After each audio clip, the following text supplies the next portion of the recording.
Hello students, BA second year economics paper second में आज हमारा टॉपिक है impact and incidence of tax, यानी कि कर का कराघात व करापात।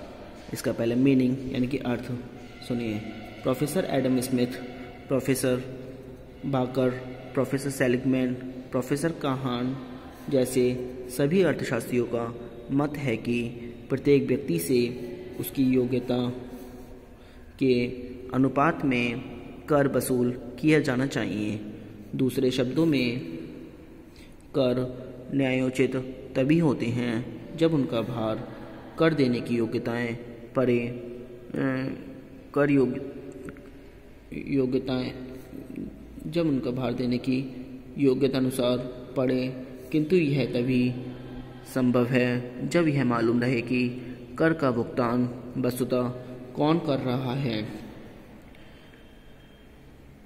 क्योंकि कभी कभी कर किसी व्यक्ति पर लगाया जाता है परंतु अंततः उसका भार किसी अन्य व्यक्ति पर पड़ता है।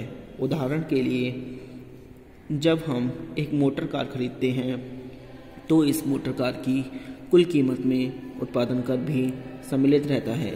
सरकार इन करों को मोटर कार विक्रेता से वसूल करती है, परंतु मोटर कार विक्रेता इन करों का भार स्वयं नहीं उठाता। वह इन करों का भार क्रेताओं पर टाल शिफ्ट देगा। अतएव कुछ कर जैसे बिक्री कर, सेल्स टैक्स व उत्पादन कर, एक्साइज ड्यूटी ऐसे कर होते हैं जिनका भुगतान सरकार को एक व्यक्ति करता है, परंतु उनका अंतिम भार दूसरे व्यक्ति उठाते हैं। उदाहरण द्वारा स्पष्टीकरण है। कराघात, कर विवर्तन व करापात की अवधारणाओं को हम एक उदाहरण द्वारा स्पष्ट कर सकते हैं। मान लीजिए किसी शहर में ए, बी, सी और डी 4 व्यक्ति हैं। ए उत्पादक, बी थोक विक्रेता, सी फुटकर विक्रेता और डी उपभोक्ता है। सरकार ए व्यक्ति पर करारोपण करती है जिसे वह बी व्यक्ति पर हस्तांतरित कर देता है। बी व्यक्ति सी व्यक्ति पर हस्तांतरित कर देता है तथा सी व्यक्ति डी व्यक्ति पर हस्तांतरित कर देता है। अतः इस उदाहरण में ए व्यक्ति पर कराघात होता है क्योंकि वह सर्वप्रथम सरकार को कर अदा करता है, जबकि डी व्यक्ति पर करापात होता है क्योंकि वास्तव में अंतिम रूप से वही कर चुकाता है। ए व्यक्ति से डी व्यक्ति पर कर के हस्तांतरण की जो प्रक्रिया है उसे कर विवर्तन कहा जाएगा। अब आता है सम डिस्टिंक्शन, यानी कि कुछ अंतर।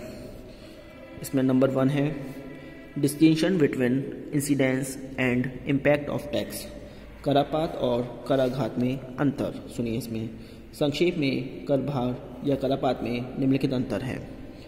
कर भार उस व्यक्ति पर होता है जो अंतिम रूप से उस भार को वहन करता है। इसके विपरीत कराघात उस व्यक्ति पर पड़ता है जो कर की राशि का सर्वप्रथम भुगतान करता है। कर भार से आशय कर के प्रत्यक्ष मौद्रिक भार से लगाया जाता है। इसके विपरीत कराघात से अभिप्राय सरकार को किए गए कर राशि के मौद्रिक भुगतान से है। कर का भार उस व्यक्ति पर होता है जो इसे किसी दूसरे पर टाल नहीं सकता।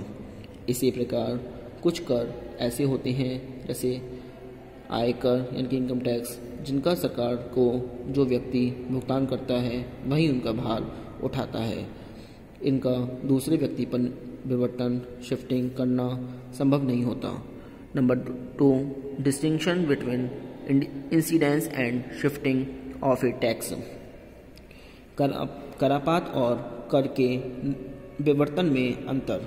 जैसा कि हम ऊपर देख चुके हैं कि करापात के अंतर्गत हम यह अध्ययन करते हैं कि कर की राशि का भुगतान वास्तव में कौन करता है।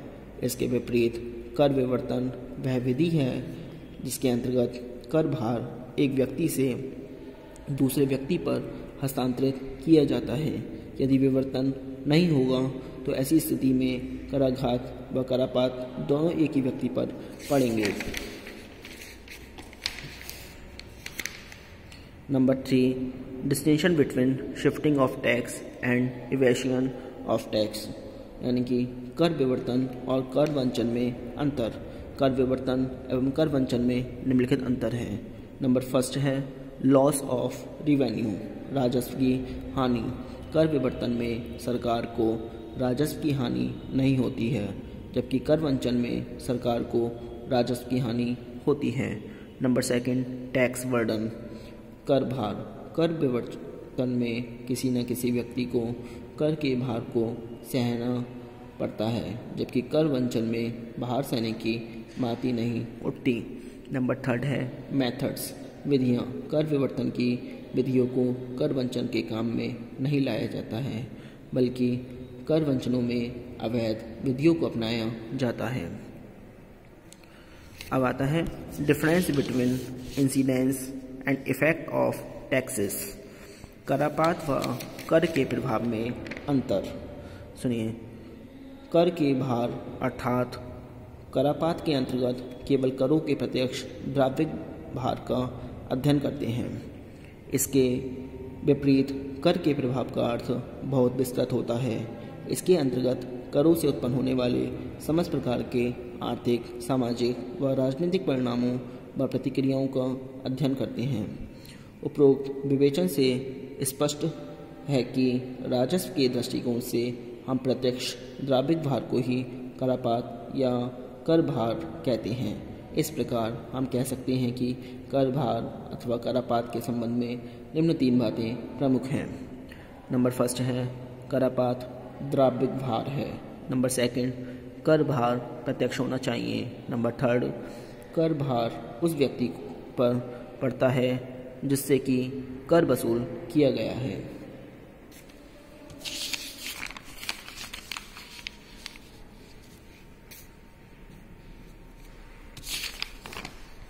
अब आता है मॉडर्न अप्रोच, आधुनिक दृष्टिकोण। करापात की प्राचीन या परंपरावादी व्याख्या के अनुसार करापात सिद्धांत का उद्देश्य केवल यह पता लगाना है कि अंतोगत्वा कौन कर भार वहन करता है, किंतु यह निर्धारित हो जाने पर कि किस पर वास्तव में कर भार पड़ा है, यह भी जानना आवश्यक है कि इस कर भार से अर्थव्यवस्था में किस प्रकार के प्रभाव आए हैं। करापात के इस संकुचित अर्थ के आधार पर कोई विश्लेषण नहीं किया जा सकता। अतः करापात को एक व्यापक अर्थ में आधुनिक अर्थशास्त्रियों ने परिभाषित किया है। करापात की आधुनिक व्याख्या में बिक्सेल ने पहल की थी, परंतु श्रीमती उर्जुला हिक्स व मुस्ग्रेव द्वारा दी गई व्याख्याएं अधिक प्रचलित हैं। नंबर 1 है इम्पैक्ट ऑफ टैक्स, यानी कि कराघात या कर का दबाव। कराघात को मूल कर भार ओरिजिनल इंसिडेंस या प्रारंभिक कर भार प्राइमरी इंसिडेंस भी कहते हैं। कराघात या कर की देयता उस व्यक्ति पर पड़ा हुआ माना जाता है जो सरकार को सर्वप्रथम कर अदा करता है।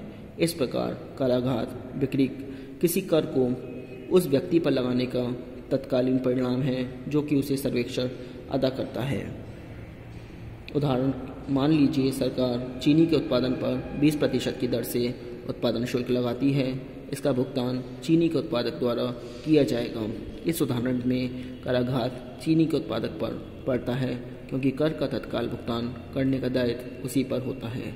Number 2 shifting of a tax, कर विवर्तन कर के मौद्रिक भार को एक व्यक्ति के द्वारा अपने ऊपर से हटाकर दूसरे व्यक्ति पर डालने की प्रक्रिया को कर विवर्तन कहते हैं। अतः कर विवर्तन से आशय उस क्रिया से है जिसके द्वारा करदाता अपने ऊपर आने वाले कर भार को दूसरे व्यक्ति पर डालने का प्रयास करता है। अब आता है डायरेक्शन ऑफ टैक्स शिफ्टिंग, कर विवर्तन की दिशा। दिशा के आधार पर कर का विवर्तन 2 प्रकार से हो सकता है, आगे की ओर विवर्तन और पीछे की ओर विवर्तन। जब कर किसी उत्पादक पर लगाया जाए तो वह उसे क्रेता पर हस्तांतरित कर देता है, कर दे तो यह आगे की ओर विवर्तन है। इसके अतिरिक्त यदि कर उत्पादक पर लगाया जाए और उसे वह कच्चे माल के पूर्तिकर्ताओं पर या श्रमिकों पर हस्तांतरित कर देता है तो यह पीछे की ओर कर विवर्तन कहलाएगा। अब आता है theories of incidence of taxation, करापात कर भार के सिद्धांत। इसके निम्न सिद्धांत हैं। नंबर 1 है कॉन्सेंट्रेशन थ्योरी ऑफ टैक्सेशन, यानी कि करापात का एकाग्रीकृत सिद्धांत।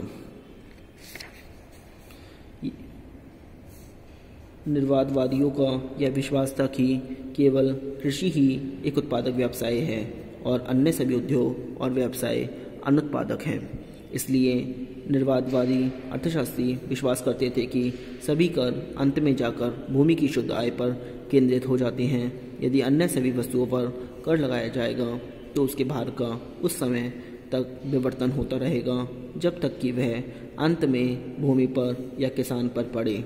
अनावश्यक कर विवर्तन असुविधाजनक होते हैं, इसलिए उन्होंने सलाह दी कि केवल भूमि की शुद्ध आय पर कर लगाना चाहिए। इस विचारधारा पर ये एक स्तरीय कर सिंगल टैक्स का समर्थन करते हैं। इसको इम्पोर्ट यूनिक कहते हैं। इसकी आलोचना क्रिटिसिज्म में यह सिद्धांत उचित नहीं है क्योंकि भूमि करारोपण का एकमात्र साधन नहीं हो सकती। ऐसा होने से बड़ी बड़ी आय वाले व्यक्ति करारोपण से बच जाएंगे। नंबर 2 है डिफ्यूजन थ्योरी ऑफ इंसिडेंस, करापात का विकेंद्रण सिद्धांत। इस सिद्धांत का प्रतिपादन संभवतः सर्वप्रथम फ्रांसीसी अर्थशास्त्री कर्नाड ने किया था। इस सिद्धांत से प्रत्येक कर का विवर्तन उस समय तक होता रहता है जब तक उसका भार समाज के सभी वर्गों पर न फैल जाए। कर्नाड ने एकाग्रीकृत सिद्धांत का खंडन करते हुए इस मत को प्रतिपादित किया कि केवल भूमि से ही अतिरिक्त उत्पन्न नहीं होता वरन श्रम व पूंजी से भी कर योग्य अतिरिक्त हो सकता है। कर्नाड ने कर के विकेंद्रीकरण की तुलना कपिंग के चीर-फाड़ से की है। नंबर 3 है मॉडर्न थ्योरी ऑफ इंसिडेंस, करापात का आधुनिक सिद्धांत। कर का आधुनिक सिद्धांत इस बात पर जोर देता है कि कर का विवर्तन विनिमय द्वारा होता है।